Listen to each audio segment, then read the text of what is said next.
Reflection 2, From Accumulation to Responsibility. At first, collecting felt harmless, even virtuous. Saving ideas, capturing lines, holding on to fragments that mattered. None of it seemed to carry a cost. Attention felt elastic then, as if it could stretch indefinitely without consequence. But over time, something subtle changed. The collection grew, the volume increased, and with it came a quiet pressure, not from having too much, but from realizing that not everything I saved deserved equal residence in my mind. What once felt like preservation began to feel like crowding. That was the moment accumulation stopped being neutral. I began to notice that ideas do not simply sit where they are placed. They compete. They influence tone. They shape defaults. They whisper assumptions long after their source is forgotten. Some sharpen perception. Others dull it. Some steady the mind. Others agitate it without offering clarity. And slowly, without naming it, a new responsibility emerged. If attention is finite, and it is, then allowing everything in is not openness. It is abdication.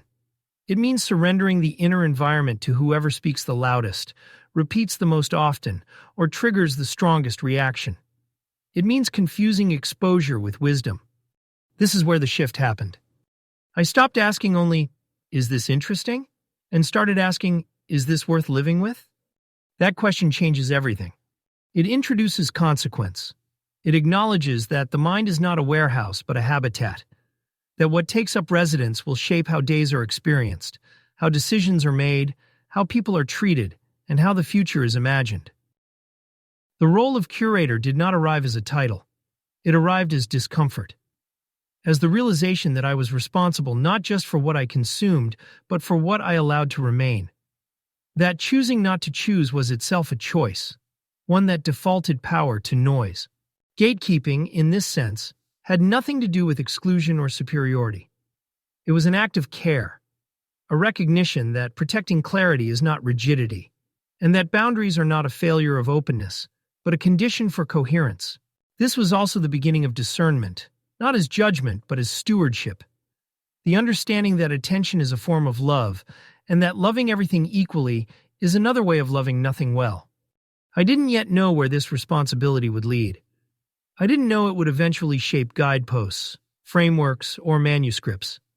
I only knew that something had shifted, that the inner world I was living in required tending, not just stalking. Accumulation had been passive, responsibility was not. And once that threshold is crossed, there is no returning to innocence.